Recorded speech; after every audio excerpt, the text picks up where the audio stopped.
الحمد لله وكفى وسلام على عباده الذين اصطفى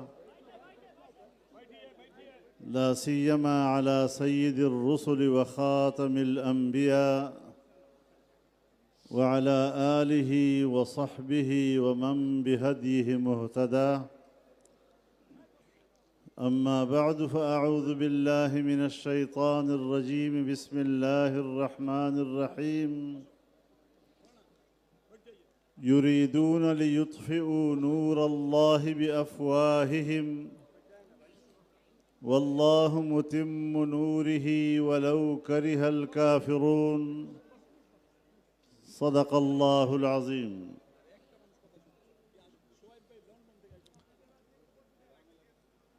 گرامی قدر حضرت مولانا عبدالحمید صاحب پیر صاحب مدھوپور، فیڈریشن آف ختم نبوت کونسل کے تمام ذمہ داران، کارپردازان، میں تہہ دل سے شکر گزار ہوں کہ آپ نے آج بنگلہ دیش ڈھاکہ میں اس تاریخی کانفرنس میں مجھے اور پاکستان کے دوسرے علماء کرام کو دعوت دی، اس میں شرکت کی سعادت بخشی اور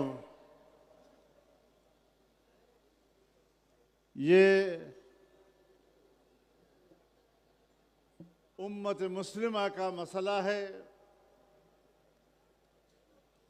بر صغیر کے تمام مسلمان،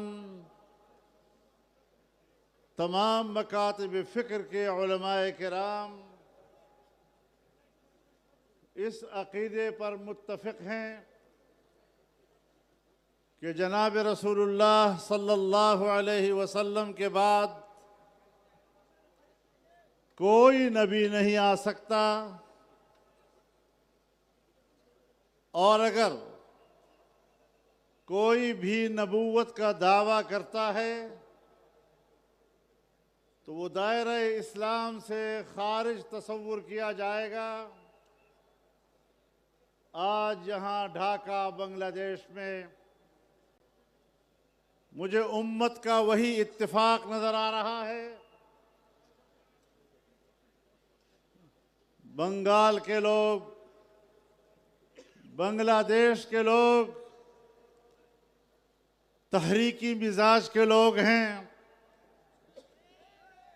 جس مقصد کی طرف رخ کر لیتے ہیں پھر سیلاب کی طرح آگے بڑھتے ہیں۔ لیکن میں ایک بات بتا دینا چاہتا ہوں کہ تحریک تسلسل کا نام ہے، تحریک تشدد کا نام نہیں ہے۔ امت کی وحدت، قیادت کی وحدت ایک اچھی علامت ہے، اور آج ختم نبوت کے عقیدے کے عنوان سے آپ کو اس اتحاد و اتفاق کا ایک منظر نصیب ہوا ہے۔ انشاءاللہ ہم آنے والے مستقبل میں اس کے اچھے نتائج اور کامیاب نتائج کی توقع رکھتے ہیں۔ میرے محترم دوستو، پاکستان سے آئے ہوئے تمام علماء کرام یہاں صرف ایک حاضری دینے کے لیے نہیں آئے، وہ پاکستان کے برادر اسلامی ملک کہ عوام کا خیر سگالی کا پیغام بھی بنگلہ دیش کے برادر مسلمانوں کے پاس لے کر آئے ہیں۔ دو بھائی اپنے گھر میں بھی جائیداد تقسیم کر لیتے ہیں، اپنا اپنا گھر بسا لیتے ہیں، اپنا اپنا کاروبار بسا لیتے ہیں، لیکن ان کے بھائی چارے میں کوئی فرق نہیں آتا۔ بنگلہ دیش کا مسلمان ہو، پاکستان کا مسلمان ہو، وہ ایک مسلمان قوت ہے، وہ ایک امت ہے، وہ ایک جماعت ہے۔ اور انشاءاللہ آج کے اس اجتماع سے جہاں ہم نے ایک عقیدے کے حوالے سے بات کی ہے، یہ دو ملکوں کے درمیان بہتر، مضبوط اور مستحکم تعلقات میں مزید اضافے کا سبب بنے گا۔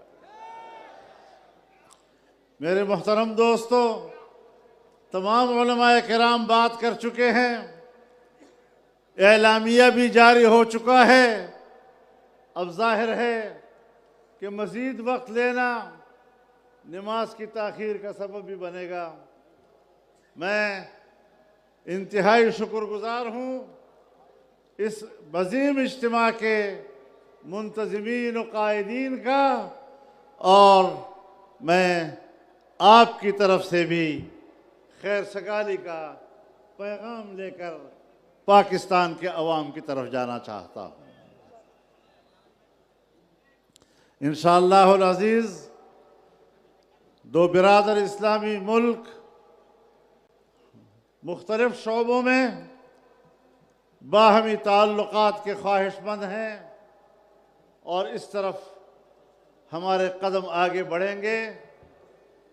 آپ پیدل ہماری طرف آئیں گے تو ہم دوڑ کر آپ کی طرف آئیں گے، اور محبت کا یہ رشتہ انشاءاللہ اور مضبوط ہوگا، اور مضبوط ہوگا، اور بہت مضبوط ہوگا۔ وآخر دعوانا ان الحمدللہ رب العالمین۔